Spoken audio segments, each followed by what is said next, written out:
Hey friends, welcome back. I am really enjoying this book, I Am, by Matt Fry, that came in the Purpose Driven Essentials kit this month. And the chapter I read today, I'm just kind of skipping around and reading what chapter feels like something that is applicable for me at that time, because they're based on topics, so you don't have to read it in sequential order if you don't want to.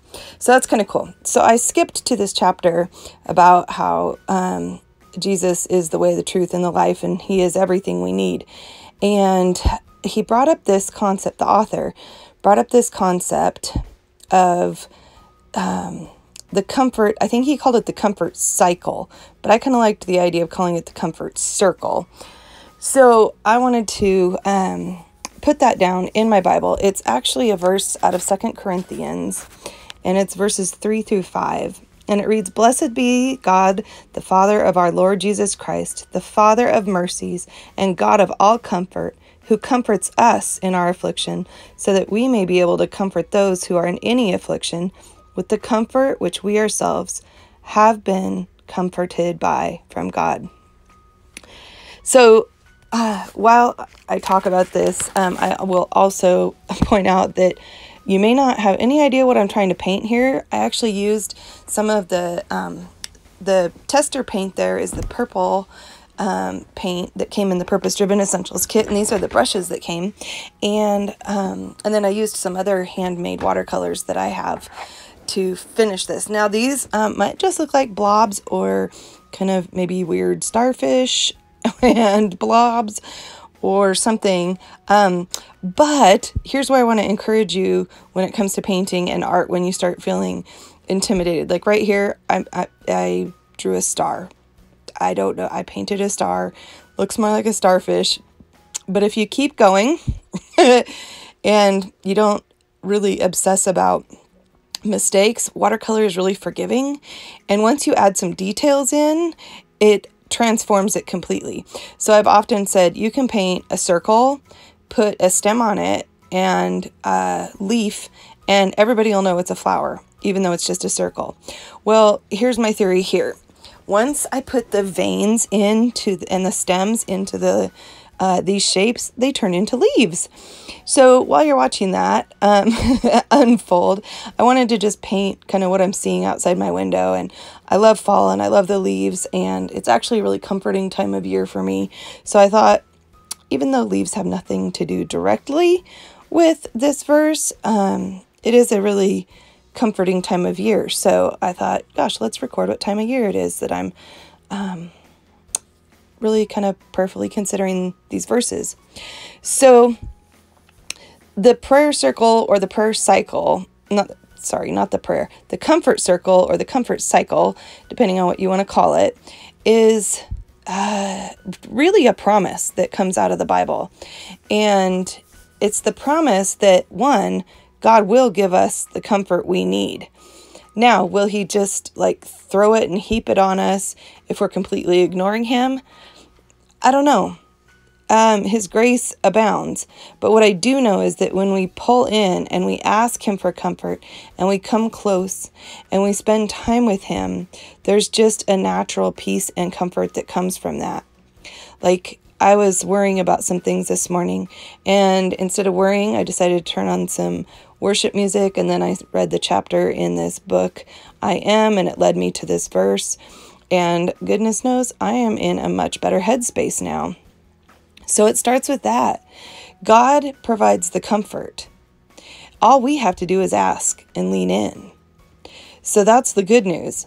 And then what's really cool is he gives us an abundance of comfort so that we can comfort other people with the comfort he's given from us. And then the circle or the cycle continues. We can always come to him for comfort. And it's also comforting when we can be a comfort to people within an abundance of comfort. So if you ever feel like drained and like, oh my gosh, I can't help one more single person, that's okay. That's when you need time to refuel. That's when you know it's time to pull in quick and get off the road and spend some time with God. But if you're receiving the comfort that he gives Although people often talk about the abundance of love coming from the heart of God. And that I heard a concept the other day that we can either have transactional love or God's unending love. And transactional love is love that is conditional, like, and you may not even realize it's in a part of some of your relationships or even part of your own behaviors until you think about it this way. But I think comfort is in the same vein. So there's transactional comfort, transactional love, which is I'm going to give you love so that you love me back. Or I'm going to love you hoping that you'll remember that someday when I need your help.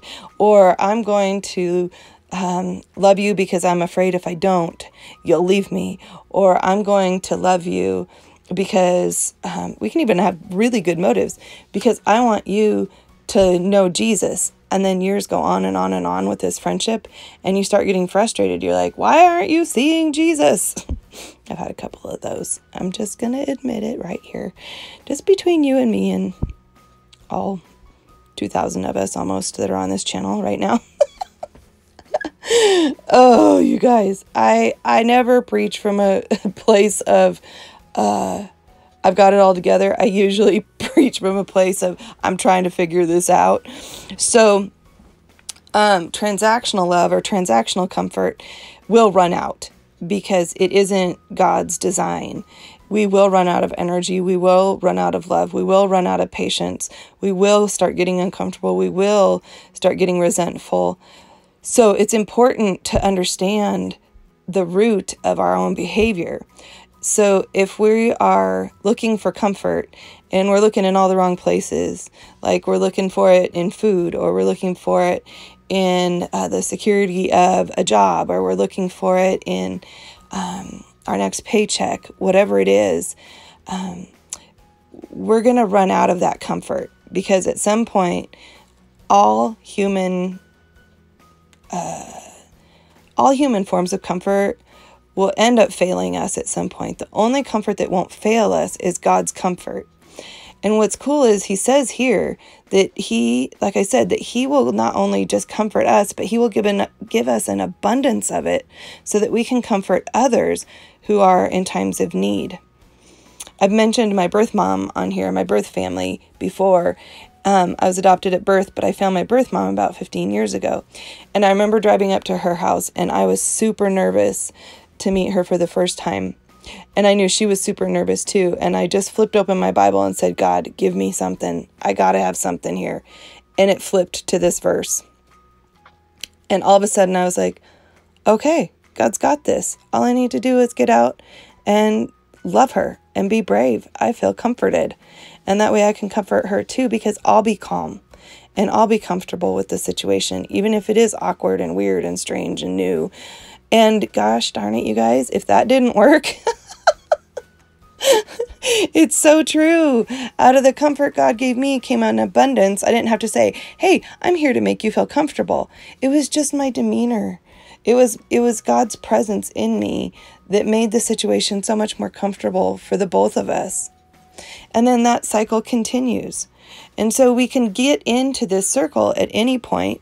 We can also find ourselves falling out of it at any point when worry starts to creep in, or anxiety, or fear of the future, or fear of the present.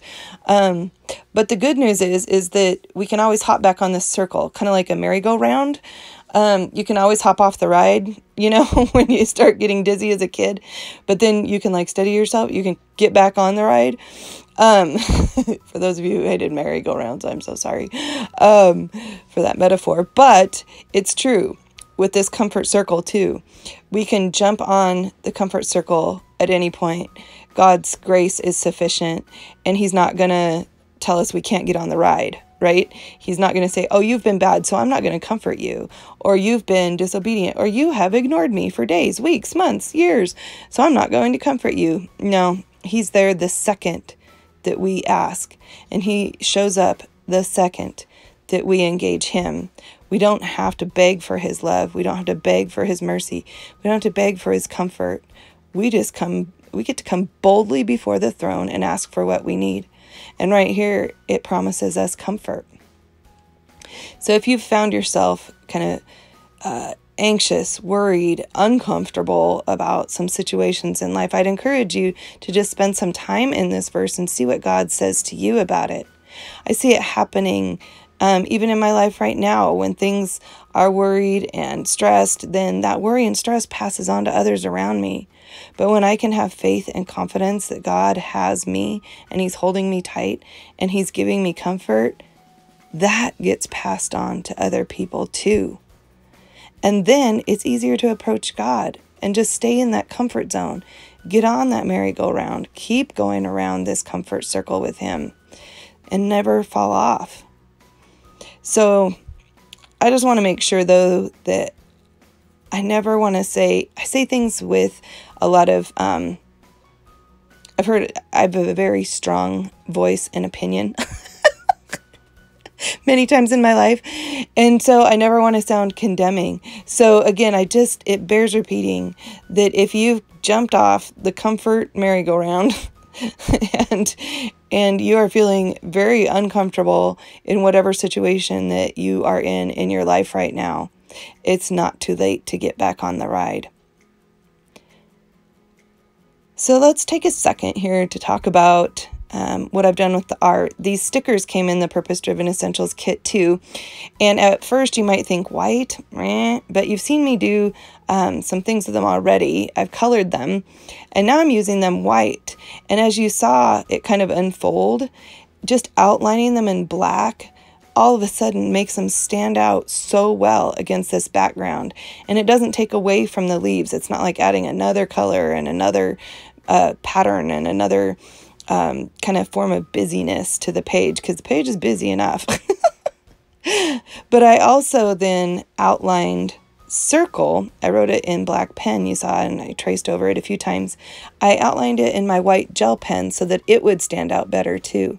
So if you're finding that your wording or things that you're laying down on your page don't really stand out as much as you want, just trace around them with an opposite color and see what happens. Okay, you guys, thanks for joining me again today. I treasure you, and I will see you again very soon. Bye-bye.